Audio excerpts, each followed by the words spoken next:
Hello friends, let us now learn some important points about the lymphomas. Lymphomas are actually two types. One, we have Hodgkin's lymphoma. Second, we have non-Hodgkin's lymphoma. If you see some important differentiating features, Hodgkin's lymphoma is B-cell lymphoma. Non-Hodgkin's lymphoma is B-cell and T-cell lymphoma. In Hodgkin's lymphoma, you will see contiguous spread of lymph nodes are seen. Whereas in non-Hodgkin's lymphoma, there is non-contiguous spread. In contiguous spread, they continuously spread from one lymph node to another. Like first it will go to cervical. Like here there will be involvement of cervical lymph node. There will be mainly involvement of axillary lymph node. Then inguinal. So it goes one by one in Hodgkin's lymphoma. Whereas in non-Hodgkin's lymphoma, there will be mostly involvement of mesenteric lymph nodes and wall-Dayer link is involved. So this is non-Hodgkin's lymphoma. Now, this Hodgkin lymphoma gets its origin mainly from the post-germinal center B cells. It is from post-germinal center B cells. Now, if you see next important thing, we will learn about Reedsternburg cell. Reedsternburg cell. If you see Reedsternburg cell, this Reedsternburg cell has an owl's eye appearance. So it has an owl's eye appearance like this and with granules here.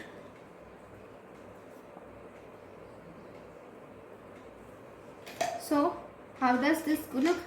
This has a mirror image nuclei which are owl's eye nuclei, which is eosinophilic with nucleolus is present. This is nucleolus and this is eosinophilic nuclei. Okay, so this is about the Reedsternburg cell. If you see, these Reedsternburg cells are CD15 and CD30 and PAX5 positive. So if you see CD15, CD30, PAX5, this CD30 is the most sensitive marker, whereas CD50 is the most specific marker. Okay, so this is about Reedsternburg cell. Now we will learn the types of Hodgkin's lymphoma. Hodgkin's lymphoma is divided mainly into two types. One, we have classical type. Second, we have non-classical type. Okay, the one important part is classical type is associated with Epstein-Barr virus positive. Non-classical type is not associated with Epstein-Barr virus. So classical is Epstein-Barr virus positive, non-classical is Epstein-Barr virus negative. Classical is CD15 30 positive, whereas non-classical is CD15 30 negative, CD20 45 and EMA positive. Okay, now this classical is again divided into four types. Okay, one, we have nodular sclerosis.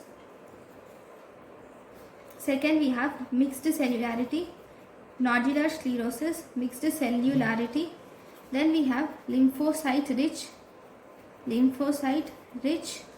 and we have lymphocyte depleted.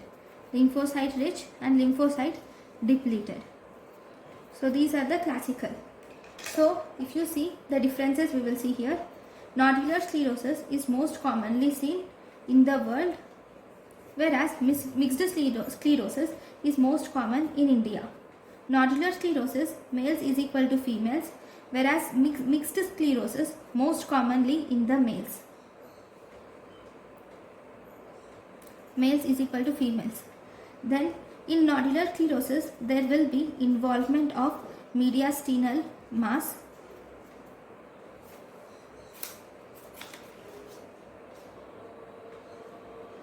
Okay, and this mixed sclerosis, it is most commonly associated with Epstein-Barr virus and HIV. It is most commonly associated with Epstein-Barr virus and HIV. Okay, now I will write this again in the next page.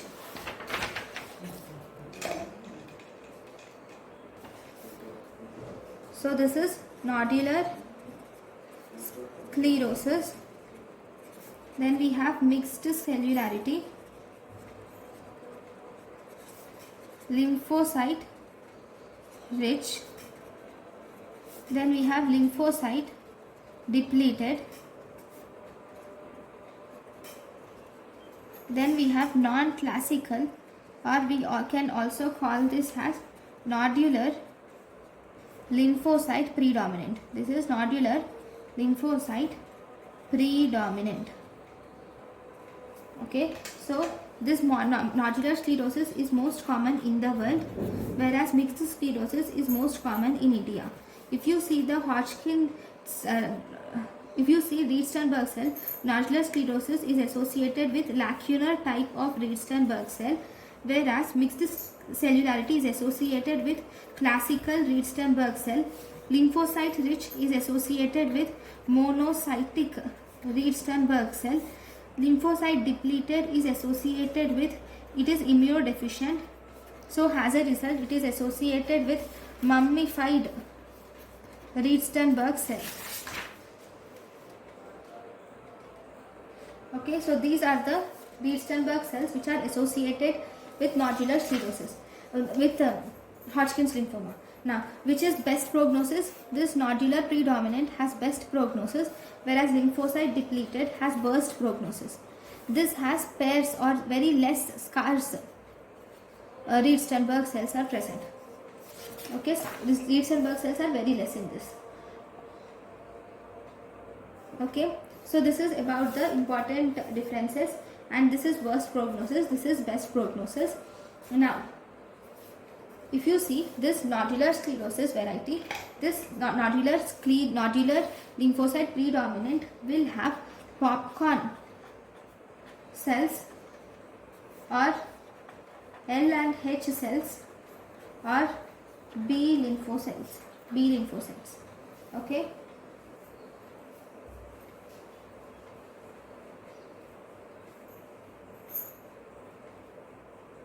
So this is associated with the genes OCT2, BOB1 and PAX5.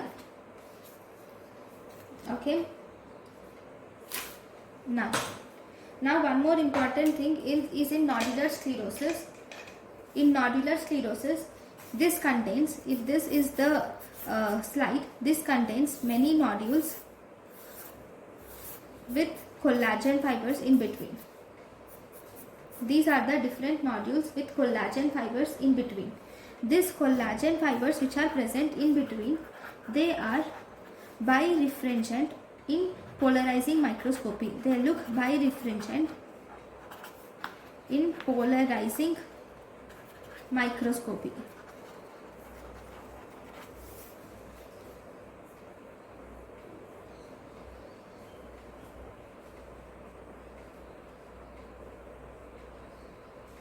Okay, right. So one more important thing is here there is the RS cell which is present in nodular sclerosis that also has collagen bands. This collagen is birefringent in the polarizing microscopy, not this collagen which is present between the nodules. There is collagen present between the nodules also, but this is not the one which is birefringent. The collagen which is present in the RS cell, this is birefringent in the polarizing microscopy. And if you do formalin, in the formalin these bands will retract and they will not stain, and as a result they appear as white spaces, as lacunar cells. So this appeared as an artifact which is lacunar cells. So these collagen bands will itself appear as some artifacts, giving it the appearance of lacunar cells that having different lobules.